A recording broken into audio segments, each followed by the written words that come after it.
Today we are talking about the strongest hero talent in the game nobody is talking about. That's right, because after a few weeks in the beta, players have started to, check out the results of the healers in, for example, the different heroic bosses that were tested, and then of course the results of the DPS. Because of this and because of the talk about the beta state of specs, players start knowing or understanding that Sun Fury is the way to go for Fire Mage, Sun Lane for Unholy Decay, Hell Caller for Destruction Warlock, or Diabolist for Demo. And then you also have the opposite, like certain hero talents being broken or being dead, like that Stalker for Rogue or Farseer for Shaman, right? We are already starting to get into that type of discussion.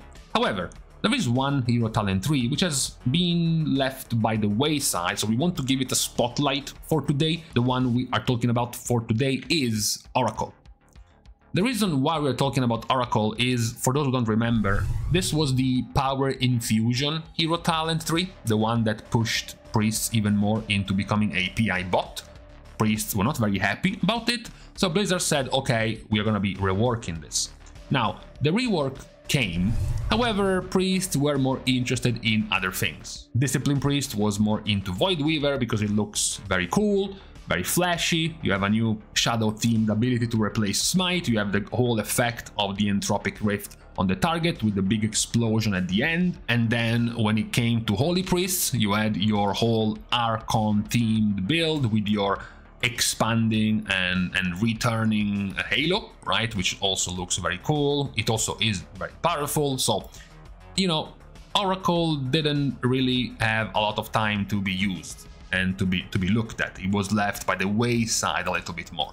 However, we still believe we're making this call that it is the strongest hero talent for raiding, and it will be inevitably nerfed once more players get a hold of this, and also once it gets its time to shine and to be properly used in a raid environment. Because testing heroic bosses for an hour or so with players kind of clueless about the mechanics, not really having time to set up the fight, or not even understanding or knowing about the fight, you don't really get to test, for example, how powerful your raid cooldowns can be in that kind of environment. But the reason why Oracle is so good is because you cycle between 3 different buffs. First, you can use Insight to get CDR on an ability, then you use Piety for your healing cooldown, and then you use Solace, which is a pretty good single target external or even defensive for yourself. Once you have done this cycle, this default cycle of Insight, Piety and Solace, from that point onwards, because of Clairvoyance,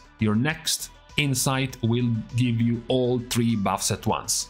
So once you go back to using Insight, now you get all 3 buffs at once. And then you use Piety, and then you use Solace, and then again, once you use Insight, you gain all 3 buffs at once. And you cycle like this. The rest of the tree is completely irrelevant, besides the choice of reducing the cooldown of the buff, which is a very usable feature if it can make the healing cooldown line up with your cooldowns better, or simply make the cooldowns 40% stronger. So this is very powerful, and it will be very powerful for both healers, but particularly for Discipline because of Premonition of Piety. It increases your healing done by 14%, which is already good by itself, but also, more importantly, causes 70% of your overhealing to be redistributed to up to 3 nearby allies for 15 seconds.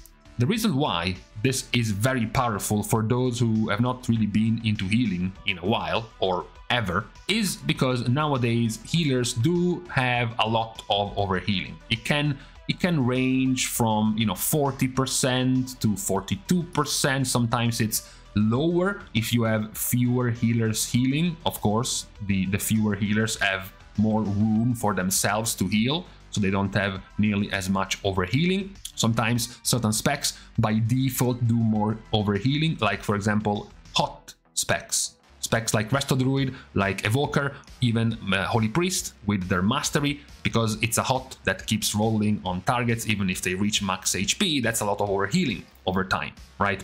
And then you have the other part of overhealing, which is the one that can spike up during your burst.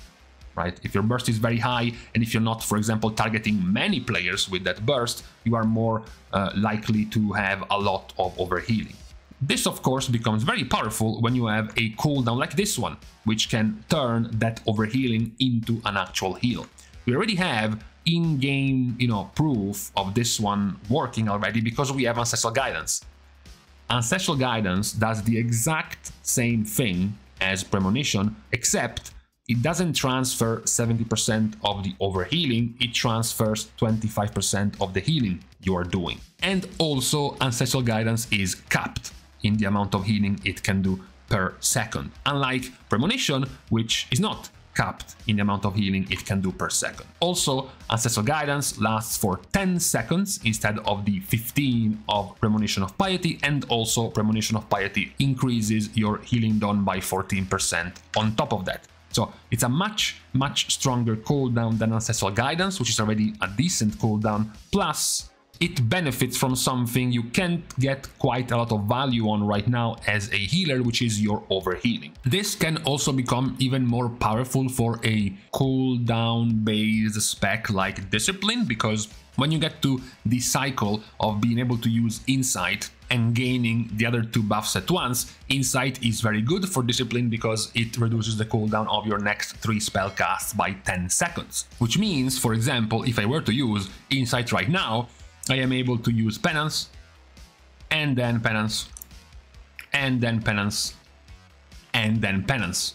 4 in a row. After your Mind Blast, you can just blast 4 penances, which is your strongest single target, short cooldown heal ability. Now, instead of having to fill the gaps of your cooldowns with a filler like Smite, you get to use 4 penances in a row, which is very powerful for your burst. It gives you even more healing, and because you gain even more healing, you gain even more overhealing, which gets converted back into a heal. And using my painting studies, some of you might be saying, hold on a second, but if there is this much to heal, and you are already doing, as a healer, 40% overhealing, right? Overhealing. This is all overhealing that doesn't matter.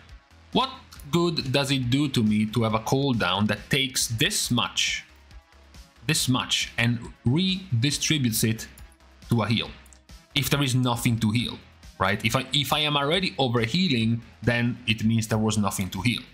Well, obviously, no, because you're not targeting 20 players at once. Even as a Discipline Priest with your full ramp after double Radiance, second after second that goes by, especially if your ramp didn't include Evangelism, you're going to be losing more and more targets that you're able to heal over that short period. This might make it even good for you to have shorter ramps where you're only tagging, for example, 10 players or 12 or 13 and leaving 6 or 7 without atonement, and then letting this one, for example, do the healing for them, because you will be topping the HP of the characters that you have atonement on, and then all of that overhealing from Piety will go to the players without atonement on, for example. It is a very efficient tool because of the amount of overhealing you nowadays have, even in parts with big cooldowns. Sometimes it's less useful depending on how you are spreading your CDs. For example,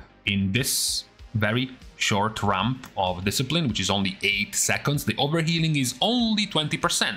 That's because in this small window, if we got rid of the Discipline, he was the only one assigned with a cooldown. He is doubling, or even more than doubling, everyone else's healing, because nobody else was healing for nearly as much. But that is the power of this cooldown, because now that this Discipline Priest has an extra cooldown, it means he can spread his cooldowns even better, because he can now take Piety into consideration for his ramps, something that he couldn't previously do. This type of cooldown is also pretty good for Holy Priest, because even though Holy Priest doesn't have a particularly high spike of healing as much as a Discipline Priest, what they do have is a Mastery.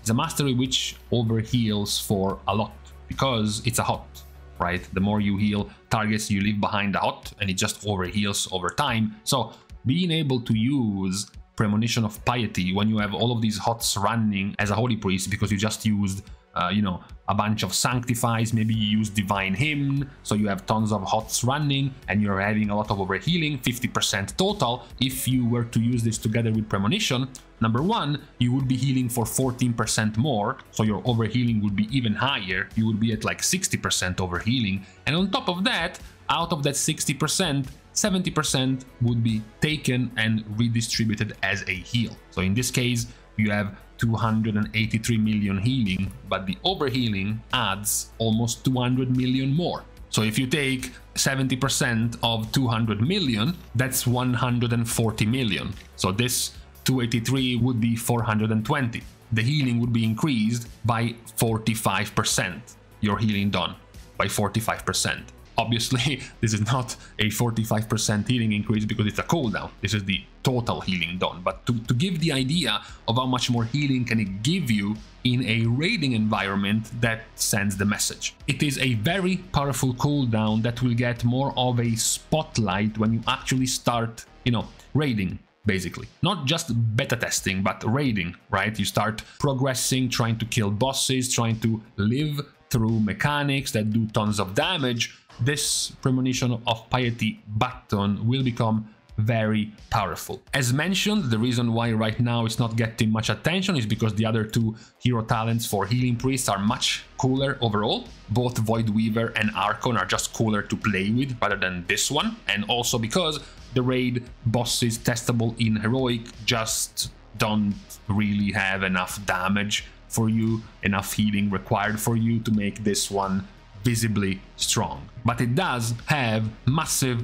potential in the raid. As soon as we get into perhaps a bit more testing like this week, and then the mythic testing of a few weeks from now, we might have more of an idea of the impact of this cooldown, of this button, and how it can function given the current reasonably high overhealing that healing specs have in the raid, because of how Blizzard is designing raids to require lots of power in very dangerous windows, which will boost up all of your healing done, give you a lot of overhealing, etc, etc. In those windows, that's a kind of cooldown that can become very powerful. That's one of my hot take calls for the future when it comes to raiding, about the underappreciation around this hero talent right here for priests. So for today, on the beginning of this week, on this Monday, we are now leaving each other. We are starting the goodbyes by thanking everyone, including everyone who is supporting completely for free, by liking and commenting down below on this video, as well as subscribing to the channel itself. Now, with these things out of the way, thank you guys again for watching. See you guys tomorrow, and in the meantime, I like it. I like the rain ASMR sounds in the background, even in summer, which is kind of weird.